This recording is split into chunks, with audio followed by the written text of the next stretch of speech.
Hey, good morning, everybody. Thursday, July 20th, 2023. I could say the year of our Lord, but that would be a divisive statement. I should say the year of our ubiquitous and miscellaneous and Catholic. Oh, can't say Catholic, even though that means universal. The year of our desire, 2023. But wait a minute, doesn't that peg that to a particular date? So let me just say, welcome to infinity, where everything is the same and we all count, because in this wonderful world that arose out of chance, every desire is special. How you doing this morning, Mike? I'm wound up, as you can see. As Russell Brand said in, I forget the name of the movie at the moment, what is it, Forgetting Sarah Marshall? Sprightly. You look sprightly. I feel sprightly this morning. Sprightly works. I've had a couple days in the woods. I've got another one spent, and I'm on a tractor, so I'm feeling pretty good. And I'm all wound up by Jason Aldean's new song. Well, I don't know if it's new or not. It's certainly new to me.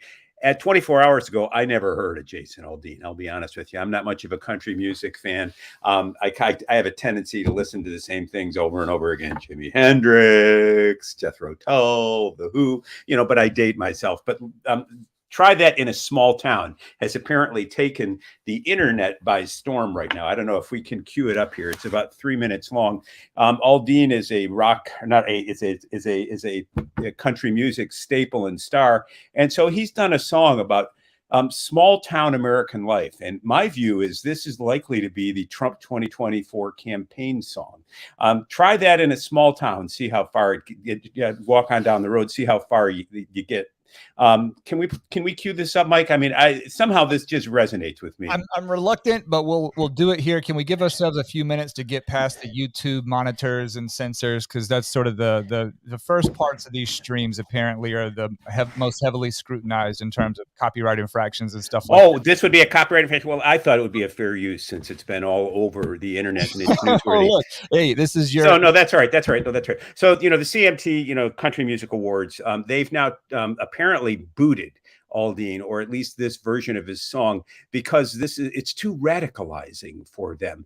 And basically what it is it's a video montage, Aldean and his band singing, superimposed over images that are all too familiar to us who endured the summer of 2020 and the current radicalization of the mainstream media and our major cities, where everything is permitted, nothing is prohibited except saying tisk, tisk, tisk.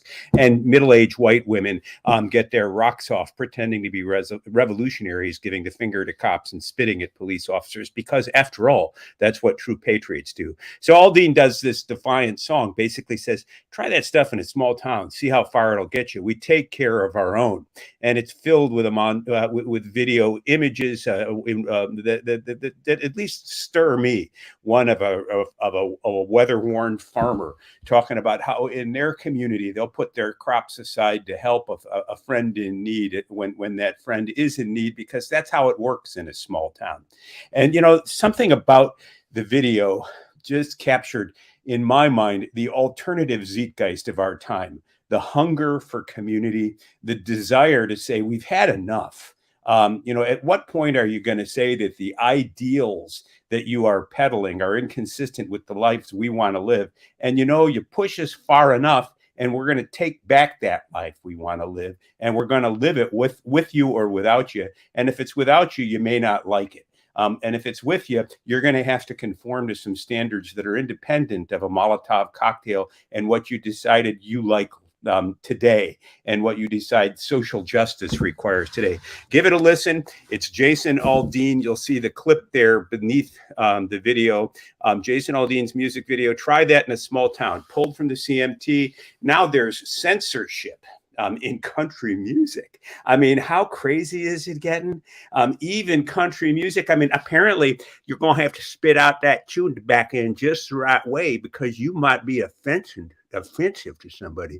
And I've heard a rumor, although candidly, it's only the voices in my head that have sponsored this rumor, that soon, if you drive a Ford F-150 pickup truck, you're going to have to register on the new FBI deplorable list, because you're trying to make a statement. Not true, Norm. I have a counterpoint ready for you this morning. An F-150 pulled up to my house yesterday with two people in it, unmarked with an Iowa license plate. It was the United States Postal Service. dropping off a package on behalf of Amazon. I can't even begin to think about that.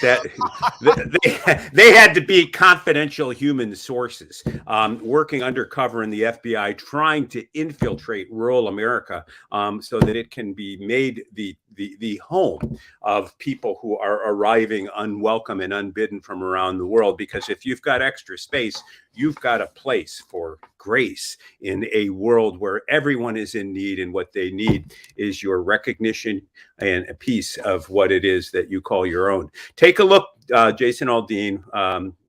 Try that in a small town. Give it a listen today. I recommend it. So we ended yesterday with before we go on, I think it's a surprising I don't know, I don't want to go too deep here, but let's not gloss over it too quickly. CMT, country music television, as it were, obviously pulls the music video for this, and the video on the screen here has north of 4 million views right now. So I'm not sure whether it's been demonetized by YouTube or how any of that is working. But I'll put something else on the screen here. This is also interesting. The mayor of of I guess of Columbia, Tennessee, says that he hopes the next music video from Jason Aldean will, quote, seek a more positive message. And it's just a striking hypocrisy from a local leader to talk in those terms about the nature of music generally and what has become acceptable in American society for what sorts of messages our top artists and entertainers promote. We don't get this sort of groundswell of criticism for songs like WAP. We don't get this sort of criticism, and I don't want to sound like too much of a square here. I feel like I'm getting older the more that I do this. I listen to quite a lot of rap. In particular, drug rap. I find there to be a really interesting, points of reference and indications of the soul and the grit and the fight against adversity layered within a lot of that. And so, for someone like me, I'm not sure that I'd want my son growing up and consuming that kind of stuff before I thought he was quote unquote ready, but we all do. Right. I mean, I did the same thing. I was listening to music that I didn't want my parents to know that I was listening to long before they knew that I was.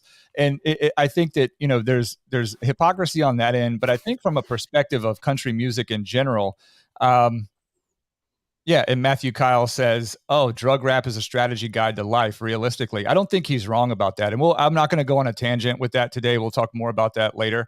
But with respect to country music as a genre right now is surging. I'm not sure, Norm, if you've seen the way that country music has begun to infiltrate. I don't want to call it infiltrate, but sort of leak into the public consciousness and is being sort of having its own revival in the mainstream with younger demographics. There are more artists that are sort of participating in the country music scene than ever before. And it's not your father's root beer, as they say. It's not your father's version of country music. I was talking to you before the stream started about Hank Williams Jr.'s most recent album. I think he released last summer, and how much I enjoyed that, old Thunderhead.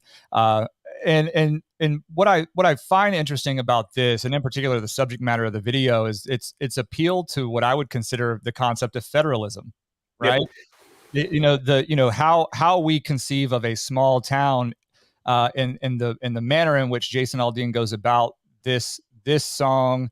The lyrics is written, as well as the what he puts around the music video. And again, these are entire teams. Jason Aldean is an A-list celebrity with respect to his career and his professional arc. So he has an entire engine behind him. He's not the only one putting these things together and promoting them, creating the visuals, etc.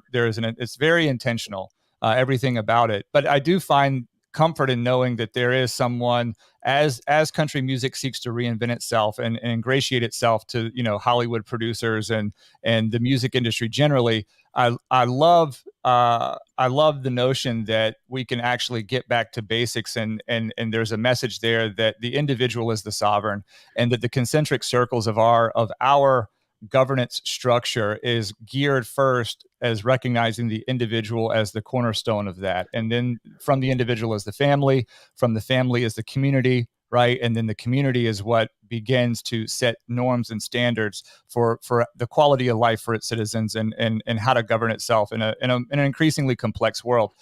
This to me, the criticism here is mostly about, if we really want to get down to it and strip everything away, that, glorifying the autonomy and sovereignty of the individual in a small town is a rejection of the creeping sort of totalitarian, authoritarian overtures that we've become accustomed to over the last, I would say, probably 5 to 10 years, but most acutely here in the last 3 with respect to COVID. So I fully support the message here. Usually I find these sorts of things corny, right? It's tough for me to really want to buy in, but because there is so much acclaim for the video as well as criticism, I think it's fair to analyze exactly what about this stuff is relevant. And so last thing I'll say is, Garth Brooks and Toby Keith both have pledged their support for Ukraine.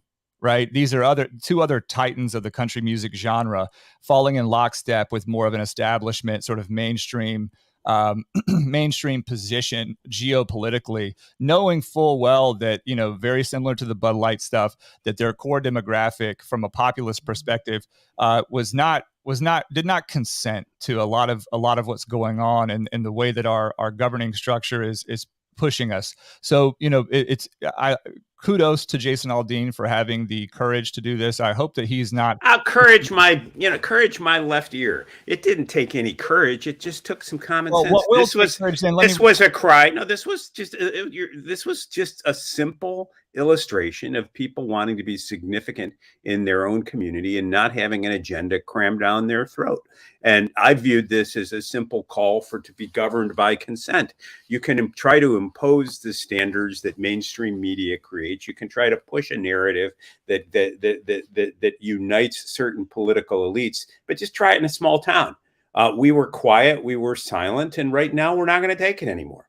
There are standards that we have in our community that we intend to apply, and we intend to take care of our own. And you can try to peddle that crap in New York City or Washington, D.C. or Los Angeles, but try it in a small town. To me, the song isn't any more complicated than that. I'm not a country music guy. I find myself listening to it from time to time as I drive up and down the highway from Connecticut to Vermont. And it's usually all I can find up here in Vermont, other than somebody chattering at me in Quebecois. So I'm not going to overthink Aldean's piece. I'm going to look at the reaction to it. I'm going to listen to the message to it. And I'm going to say that if you're ever looking for a passionate example of an individual wanting to be significant in his own life, in his own way, in his own town, in his own community, this is an anthem. Absolutely. Well, look, I tend to look at these things more broadly just because I'm very cynical of the music industry at the upper levels, right? It's a cartelized industry. I have clients where I have to deal with the major publishing houses at the retail level, affecting businesses, and the industry itself is a mafia. And for someone in Jason Aldean's position who has ascended to that level of celebrity, yes, this is not a small feat. I think my hope for him is that he remains steadfast. He does not walk back the message of the video, that he does not apologize in any shape, way, or form, that he continues on. He continues with his tour, and he uses this as an opportunity to distance himself from an increasingly homogenized crowd around him in the music industry. I think that was the point. Let's see if he can. I'm looking up Columbia, Tennessee. It's part of the greater Nashville area, and it calls itself the mule capital of the world. That could be because its current mayor is an ass, at least based on his comments with respect to Mr. Aldean. Sure. I say we break the internet. I say everybody should spread this song along, show him some love, make it impossible for CMT to ignore the message he has, and inspire others to stand up, speak out, and if they see something they don't like, say something, because it's their world too. And if that's the message of government by consent and of wanting to be significant in your own skin, sometimes music can play a part. Hey, what's going on with the so-called fake electors in Michigan? You clued me into a really good story. Was it the Federalist that published it? Yes, it is. I'll put that on the screen now. So the Michigan electors story, and let me go up so everybody can kind of see what we're talking about here. This is from the Federalist. Now, just for everybody who is listening and who can't see it on the screen, or even if you are watching it, you can't see the date. The date on this article from the Federalist is May 15th, 2023. And I want to be very clear that the article here uses Georgia as its muse to review in a sort of a comparative study, the jurisprudential history in the United States dealing with contentious elections, close calls, and the use of electors. I thought you were going to say dealing with contingent electors, because that was really the whole point of the story. The parties, obviously the Electoral College, and I think we should spend some time on it today, given the what was the other group you pointed out yesterday involving a commitment on states to give all of the electoral votes of a given state to the person who has the most votes nationally. Basically, it's an attempt to eliminate the Electoral College. Called the National Popular Vote Interstate Compact. And apparently 16 states have signed on to it, according to the news story. So let's talk about what the Electoral College is, and let's talk about what the United States is. The United States is a collection of states, 50 of them, and some miscellaneous territories, and I guess Guam, Puerto Rico, and so forth. And we are united together under law, presumably with a certain set of commitments to some national principles and ideals. And so whether this can all be held together over a long period of time, that was the American experiment. And thus far, we've stumbled along for 2.5 centuries. We're showing growing pains and perhaps splintering apart now. If we are, we are. I mean, there's nothing eternal about any state or any collection of institutions revolving around a central conception of power. But federalism is designed to assure that the central government doesn't get too powerful. And the Electoral College is designed to assure that no one feels left behind, so to speak. So, you get the number of electors a state gets in the Electoral College is equal to the number of its senators and representatives. The smallest state, therefore, has 3, as Vermont does. You've got 2 senators and 1 representative, because the House of Representatives is allocated on a basis of population density, and you get a minimum of 1. So your 3 electors are part of the mix, and it takes 270 electors, I think it is the magic number, to become elected president. You can have you can lose the popular vote, but win the presidency. And this outrages many people who say, but what about democracy? What about one person, one vote? The problem with the one person, one vote the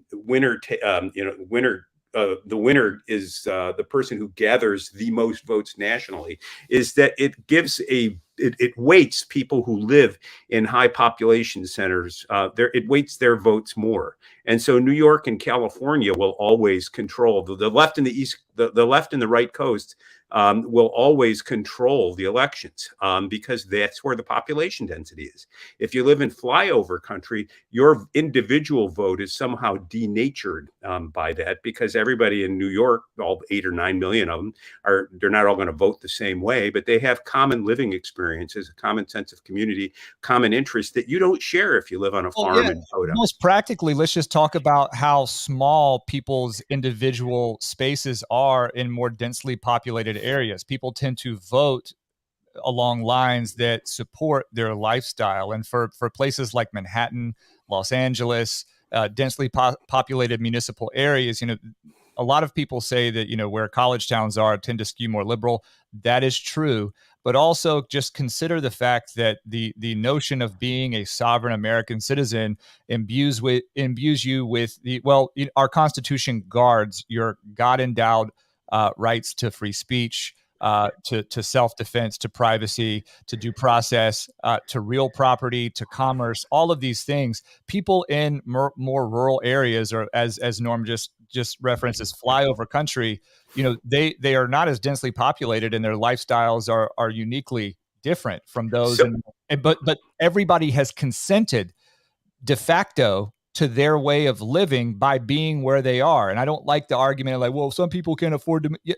Irrespective of that argument, economic argument about whether people are, can move to one place and live comfortably or not, the issue tends to come down to people not being able to recognize that they have themselves subverted the full extent of what they are entitled to as a citizen by being in a densely populated urban area. Possibly. I mean, that's one way to look at it, and I can't dispute it. But what I can say is the genius of the Electoral College is to try to equalize weight by region, such that a densely populated region doesn't take control of the country. If you don't live in New York City, you probably don't share the desire to see New York City governed. If you don't live in Los Angeles, ditto.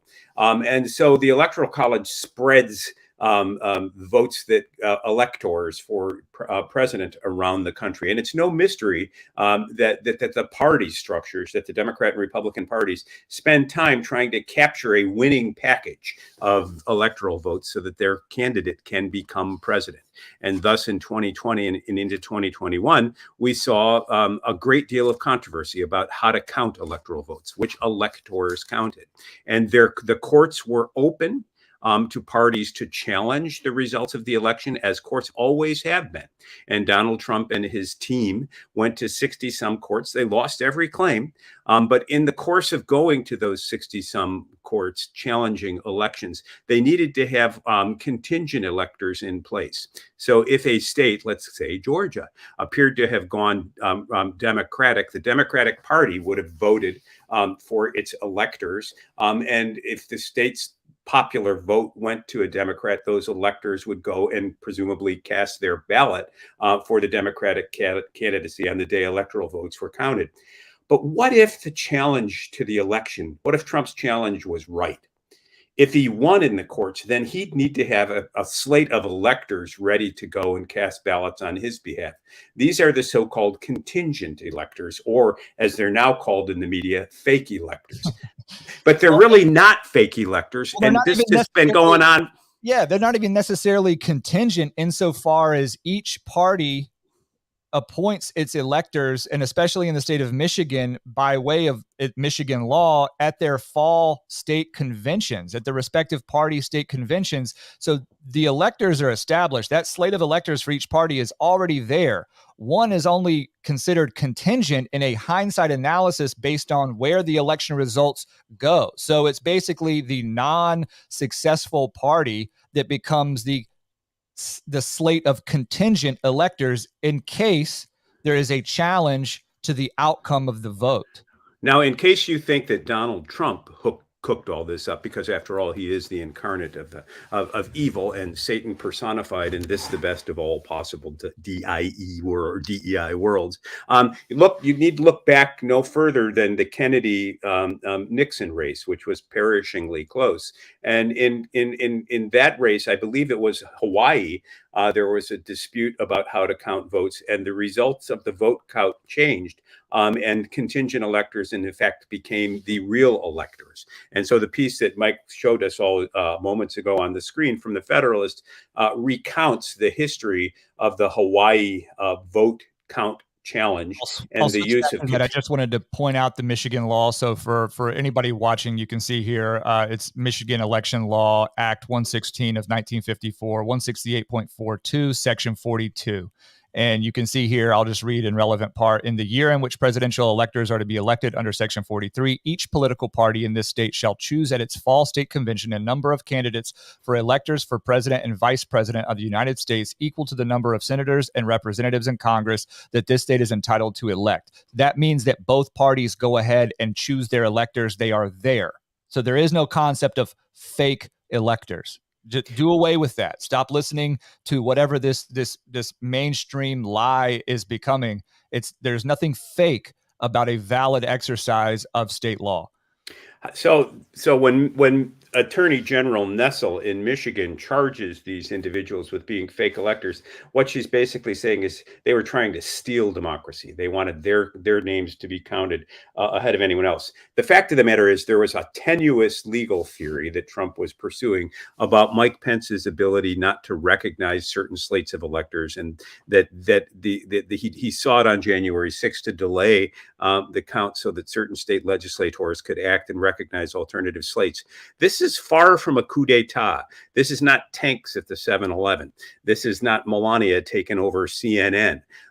This is not Mike shutting down CMT. This is basically using the legal process and failing. Now, on January 6th, there was a riot. And that riot lasted about 6 hours and delayed the accounting of electoral votes by about 8 days. But let's be real.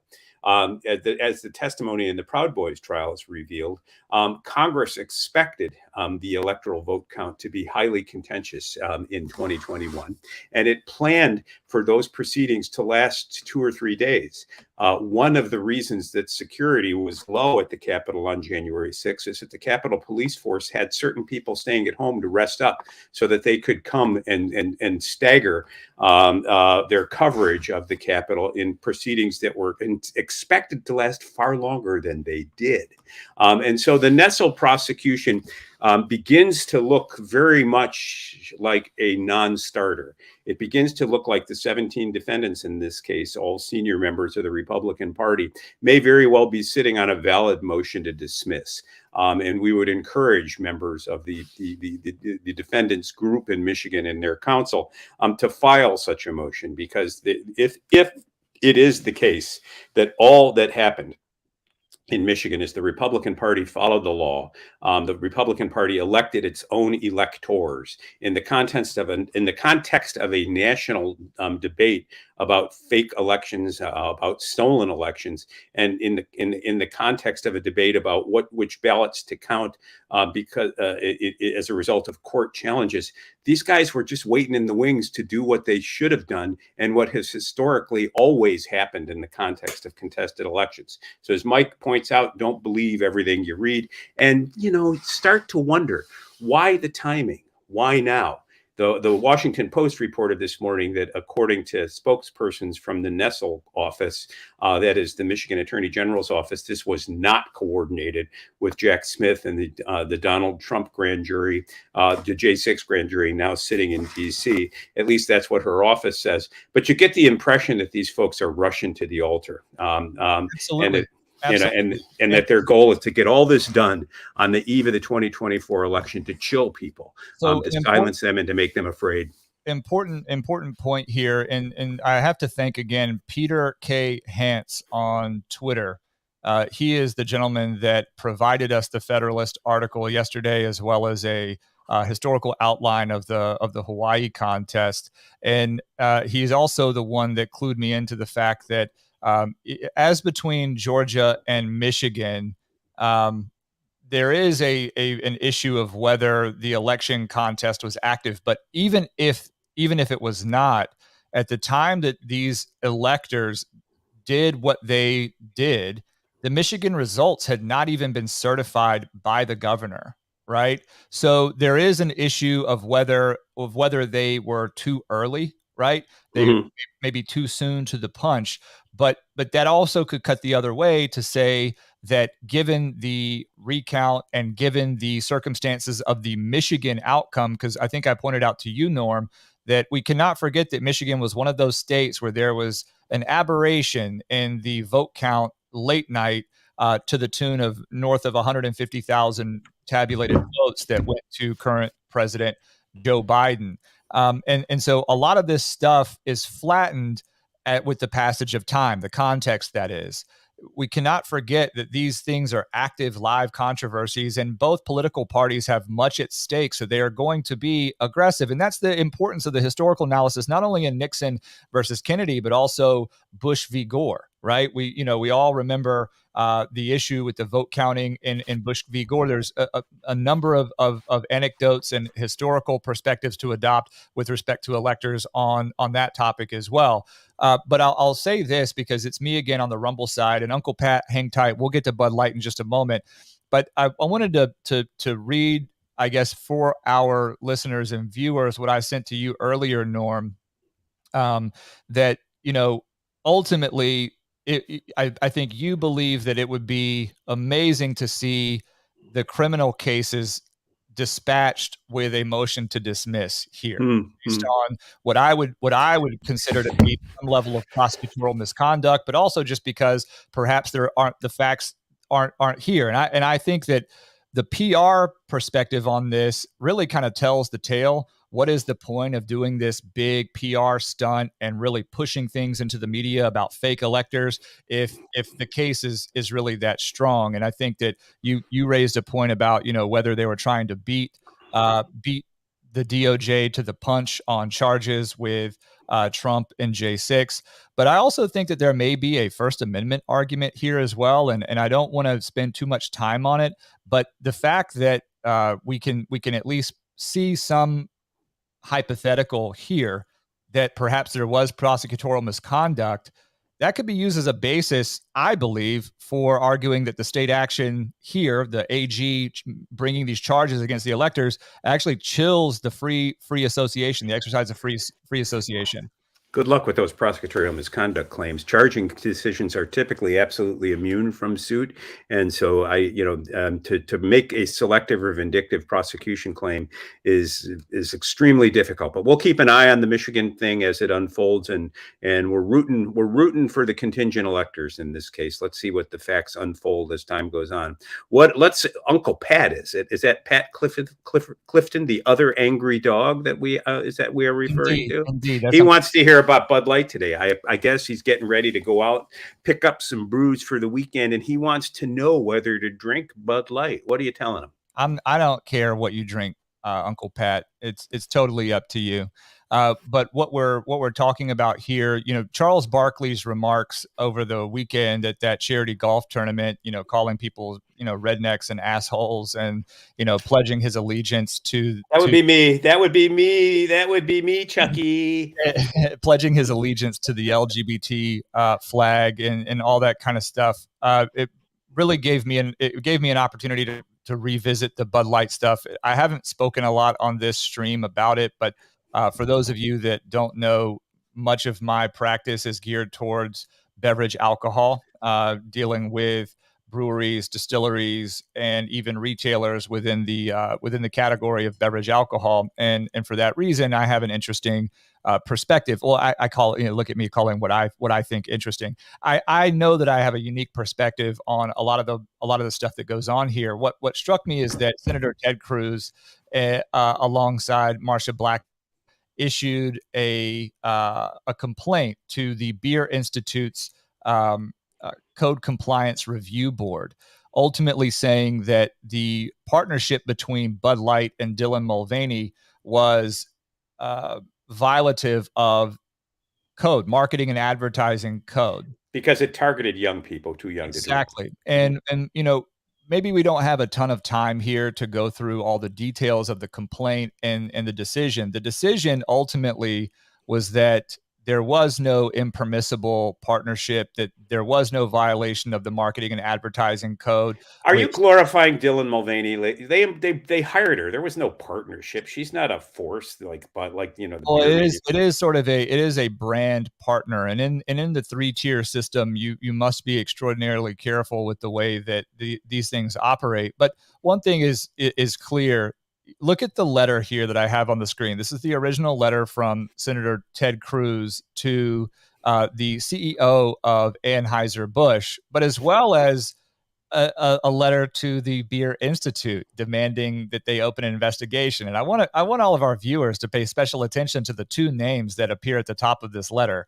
The first is Mr. Brendan Whitworth, the CEO of Anheuser-Busch in the United States. The other name is Mr. Brendan Whitworth, the chairman and senior director of the Beer Institute. Wait a minute. No conflict here. Is that the fox saying to the chicken coop, what are we eating today? One thing that reported on is the clear potential for a conflict of interest in the decision that this trade association, the Beer Institute, would have made pursuant to the controversy and pursuant to the complaint filed by Senator Ted Cruz. And it's worth mentioning because, marketing and advertising in the alcoholic beverage space is extraordinarily difficult. For those that are that apprise themselves of the code to begin with. But especially when it comes to bigger beer brands like Bud Light and those that are doing millions and millions of barrels a year,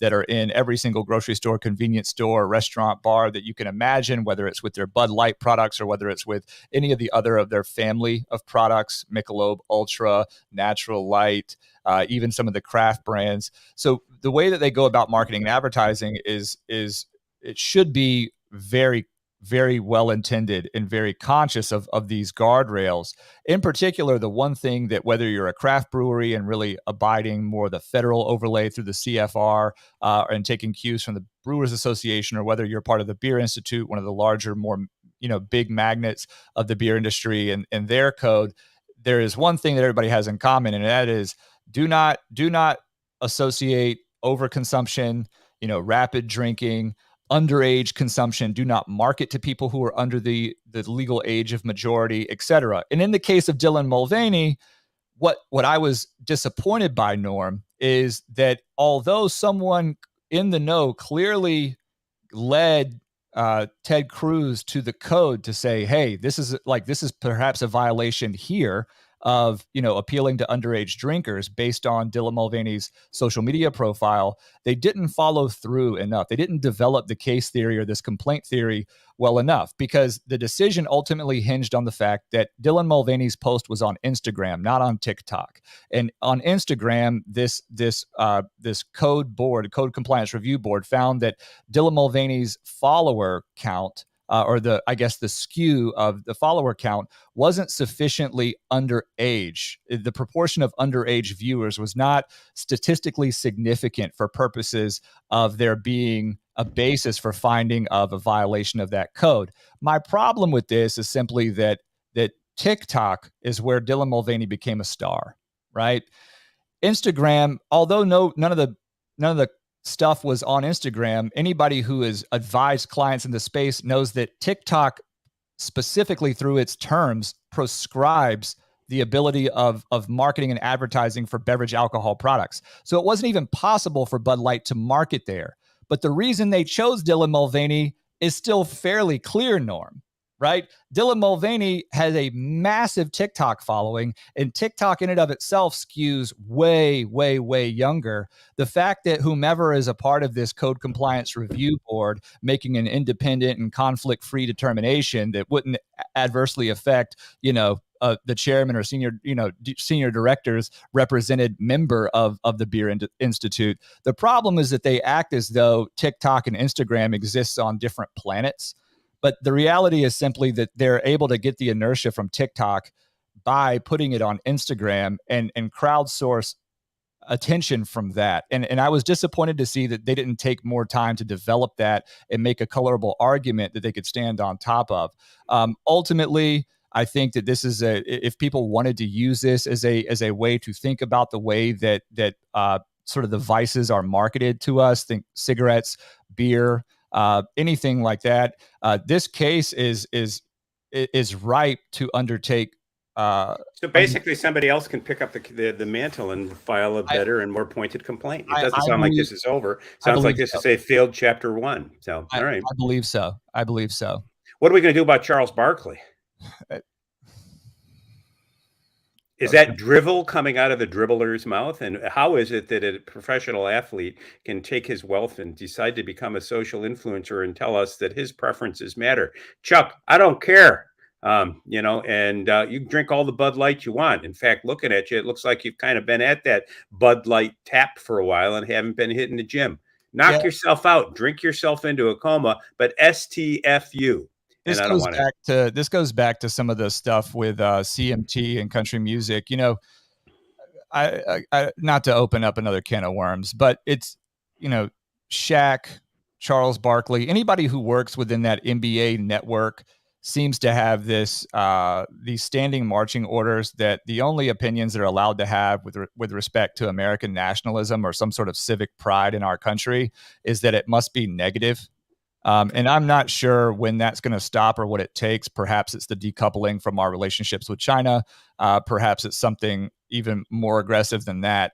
But it's interesting to just see a member of the Dream Team in the later stages of his career, so within the public view now, now taking a stance that that he would support something that is so obviously controversial to many of the people that would have had his back, because Charles Barkley historically has been someone who is, hey, free expression, whatever, I'll say what I want. You can't tell me what I can and cannot say. And maybe this is an extension of that, but it certainly is tone deaf for those who would have supported him prior to this point. Culture wars? Did somebody say culture wars? Did someone say divisions that divide and perhaps topple a people that were once unified? Did somebody say, was it Vivek Ramaswamy, who just yesterday in an interview said diversity isn't our strength? Our strength is a commitment to common and core ideals. Vivek Ramaswamy, folks, is beginning to look like a presidential contender.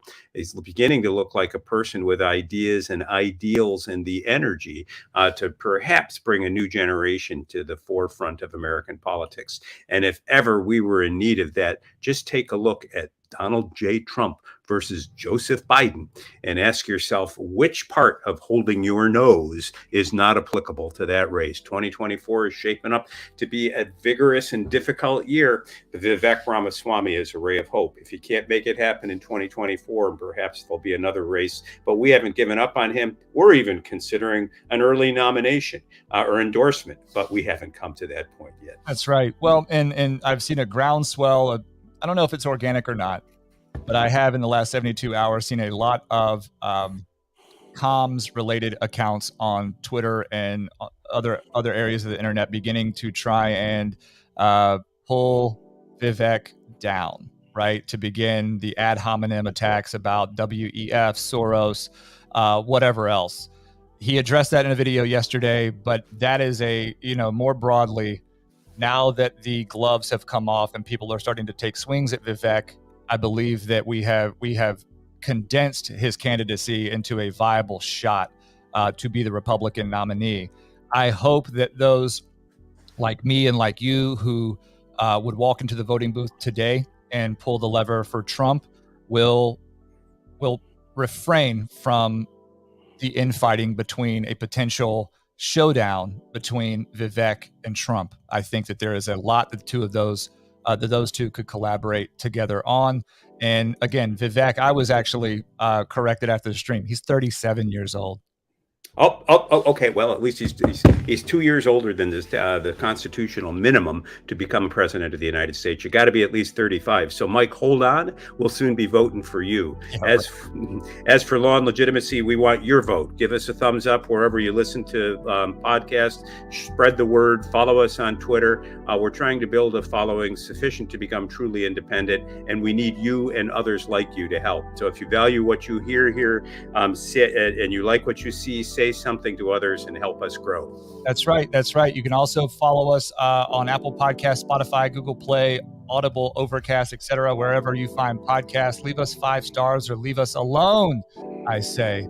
We'll show up tomorrow, Friday morning at 8 a.m. And Norm, I look forward to continuing with this momentum. I don't know. Oh, and by the way, we'll be publishing later today some advice, free legal advice to Donald Trump about how to energize his legal defense. Donald, you're falling asleep at the switch. You're becoming a wimp. You're supposed to be a fighter. Who are you hiring as lawyers these days? Are you looking at your grandmother's old dating list or phone book for potential lawyers? Get out, come out swinging. Now's the time if you want to do it at all. Yeah, we're lawyers, but we're not We're not your lawyers, and so whatever we publish is not legal advice. But you should still follow it if you know what's good for you.